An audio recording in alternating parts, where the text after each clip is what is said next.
Mudah-mudahan semuanya sehat lahir dan batin, sehat secara fisik dan sehat secara pesak ya.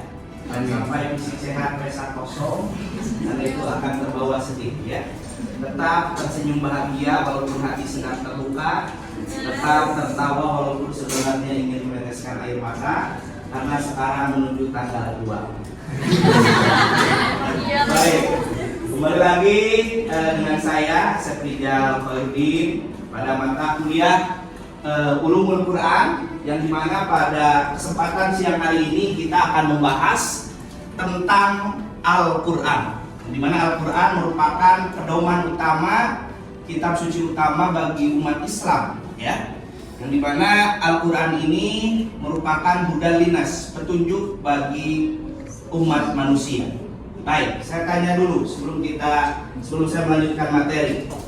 Al-Quran itu jumlahnya berapa juz? 30 juz. Berapa surat? 114. Berapa ayat? Ada yang menyebutkan 66 ayat. Coba, berapa? Ada 2, ada yang menyebutkan 620, 6.260 ayat, ada yang menyebutkan 666 ayat ya. Jadi itulah Al-Quran ya, berbagai pendapat dari ulama, diantaranya bahasa bacaan. baik orang yang Qur'anan, apalagi Kalam kalam Allah, apalagi kitabullah, apalagi hudal linas, petunjuk bagi umat.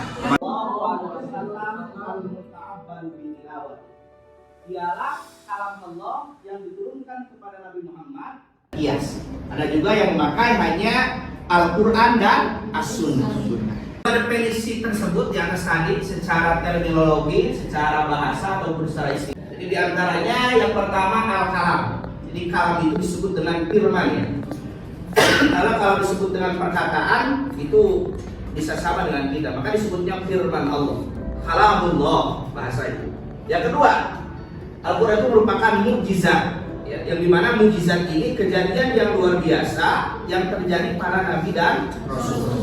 Yang ketiga, Al-Munazzal, tentu Al-Quran itu yang diturunkan. Al-Munazzil ala Muhammadin sallallahu alaihi wasallam, yang diturunkan kepada Nabi Muhammad sallallahu alaihi wasallam.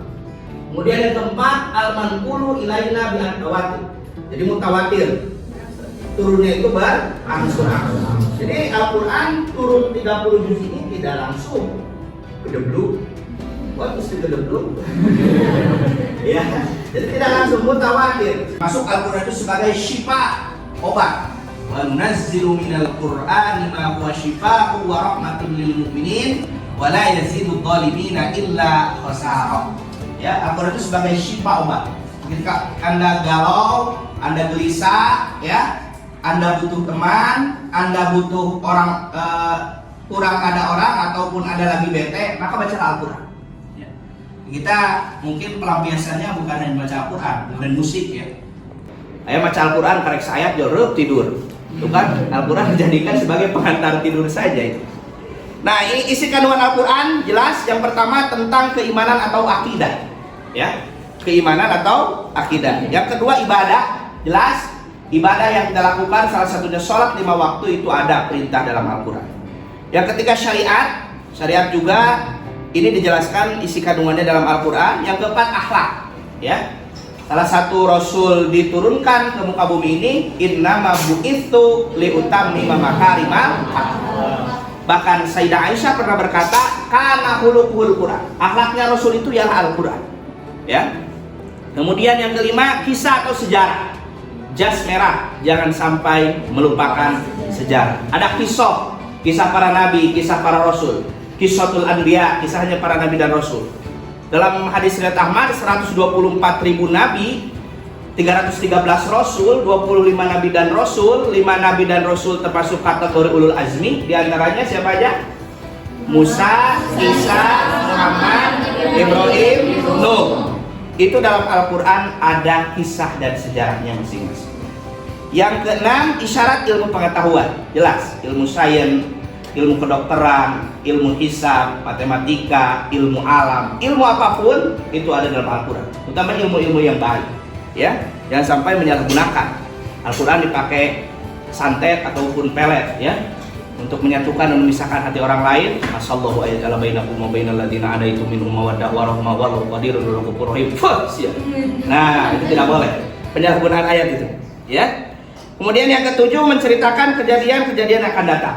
Ini merupakan isi kandungan di dalam Al-Quran. Di Taurat, Injil, dan Zabur, ya, itu semuanya ada dalam Al-Quran. Karena sebagai penjelas, pelengkap kitab-kitab sebelumnya. Apa sebabnya sampai sekarang Al-Quran menjadi kitab suci yang terus digunakan oleh umat muslim, bahkan diakui oleh beberapa orang yang ada di dunia, beda dengan kitab lainnya. Itulah salah satu kemukjizatan Al-Quran.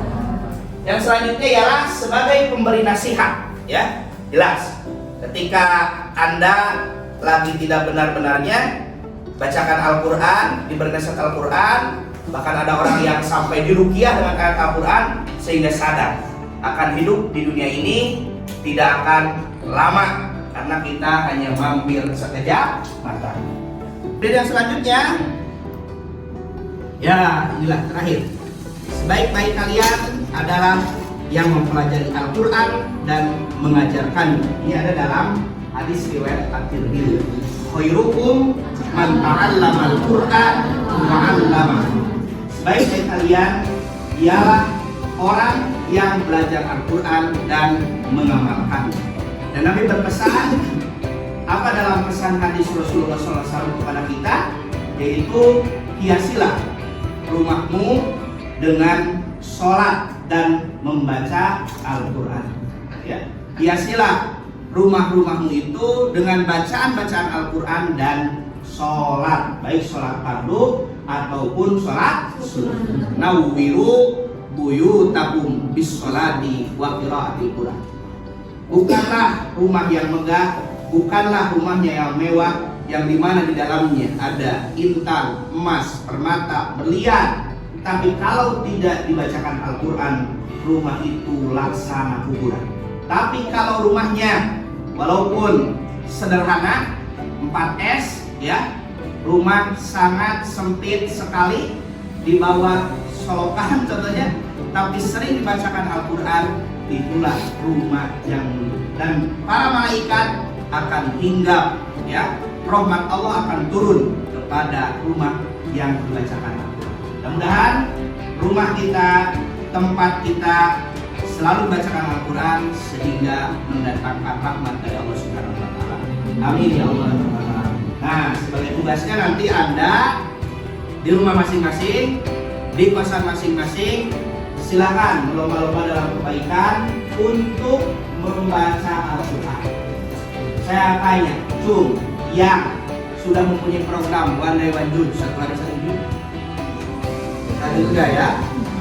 Ada yang 1 tahun 1 juz, ini dia bisa.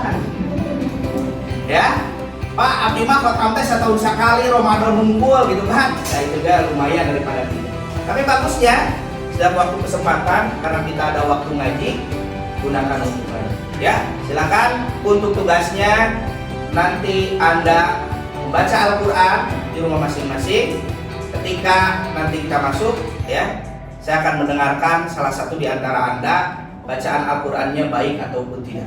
Ya, itu saja untuk perkuliahan kita di siang hari ini pada mata kuliah Ulumul Quran. Saya Asep Rijal Farudin beserta kru yang bertugas di siang hari ini undur diri dan mohon pamit. Ikan sepat, ikan gabus, jangan pakai ikan lele, lebih cepat, lebih bagus, jangan sampai bertele-tele. Kita tutup dengan bacaan hamdalah bersama-sama. Alhamdulillah. Amin. Ila liqa. Selamat jumpa. Wassalamualaikum warahmatullahi wabarakatuh. Waalaikumsalam warahmatullahi wabarakatuh.